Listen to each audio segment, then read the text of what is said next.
Hey everyone, great to be with you. A long day on the House floor.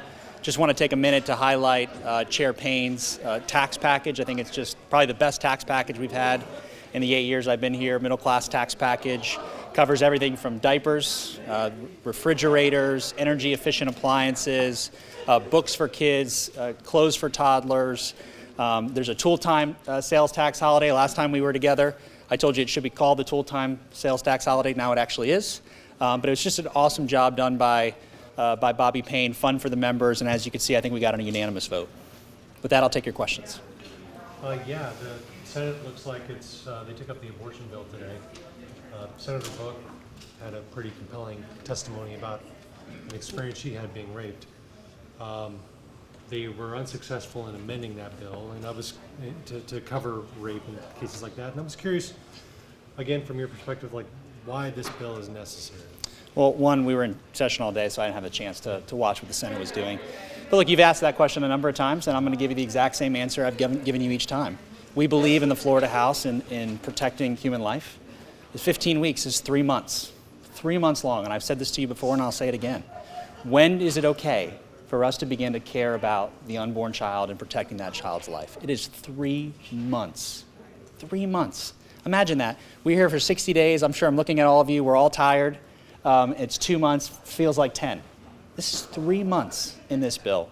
I'm proud of the work that Chair Grawl did to protect life at 15 weeks. I'm proud of the bill, and I hope the Senate passes it tomorrow.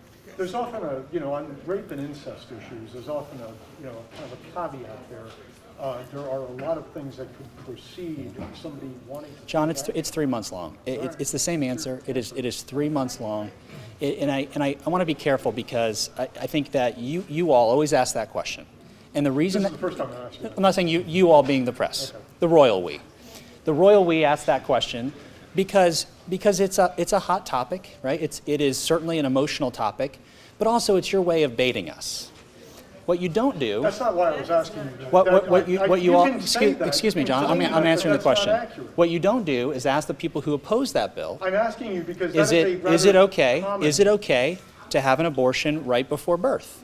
Is it okay to have abortion at the 20-week mark? Is it okay to have an abortion at the 18-week mark? That question isn't asked. And yet it is something we have a conversation about the House floor, and I think it indicates the bias of the individuals asking the question. Next question. Can we talk about the data privacy bill that you all passed today? Sure. The Senate hasn't heard that bill in committee yet. How stuck are you on the private right of action component? I don't think we're stuck. I think what we're concerned about is how do you enforce protecting people's data privacy. There's a poll that came out this morning that was reported in Florida Politics. I think it was Data Targeting and done the poll. 96% of Floridians support having their data protected. That really shouldn't come to a shock of any of us. I think if we pulled most people off the street and asked them if they believe it's okay for corporations without their permission to take their data, to sell it, to profit off of it, they would find that appalling. We had this experience a couple years ago with genetic privacy, same issue. So I think the question is, how do we defend it? How do you enforce it? We don't want it to be just words on a page. We want there to be some level of recourse. I'd like to ask about redistricting, if I could. You have it coming up tomorrow. There's an amendment to put it on the Senate bill, but some tweaks to that, which you have passed out. So what's the game plan? Are you thinking, as it stands now, you're going to take your map, you're going to pass it and send it to the Senate? Is there a possibility, because this has been floated, is the possibility that they pass your map and you pass their map and you send both to the governor? I mean, are we going to wind up in an impasse? I think it's just a lot of questions with. Well, that's definitely a lot of what ifs. Our intention is to take our maps, and I say our maps because, as you know, I know you talked about it, Gary. We have two maps. We have one map and we have a backup map, which is unusual, but we think is important for the situation that we're in. We intend to pick up our map and to send it over for the Senate's consideration. I thought they issued a memo the other day, which was very thoughtful, that they're looking at our map, they're evaluating it. I think their process had a lot of integrity, and I'm sure whatever process they have next will have some as well. The House passed a bill about school board term limits that it included an 8-year term limit. The Senate just amended it to 12 years. So 2 questions: how committed are you to the 8 years? And why is doing term limits legislatively constitutional? Isn't that in the state constitution? No, we can do it statutorily when it comes to school boards. Our term limits in the legislature, which are 8 years, which was part of the 8 is enough referendum, is in the Constitution. Look, I'm a term limits guy. I believe in term limits. I think it works for us. I think it'll work for school boards. Would I prefer to have 8? Sure. Would I support 12? Yes. Speaker Sprowls, I want to ask about a bill that would protect the free speech of healthcare practitioners. It was in its last committee stop in both the House and the Senate on Monday. Neither committee heard it. The governor supports it. Is it going to be revived? Do you support it? What's the status? All you guys want to know how it ends. We can't tell you, then you guys wouldn't hang around and hang out with us.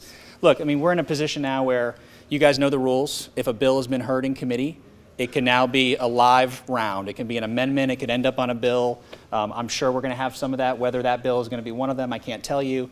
But certainly we're going to have a lot of that in the next week. Speaker, over in the Senate, and I know you have a version too in the House, there's a property insurance bill, and I know at least in committee the other day, the Senate said the governor's been involved, at least on their version and the amendment they put on.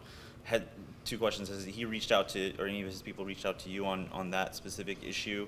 And, or how important is it to you to have something that passes and gets to his, considering what we've seen in the marketplace with the rate increases, private carriers pulling out?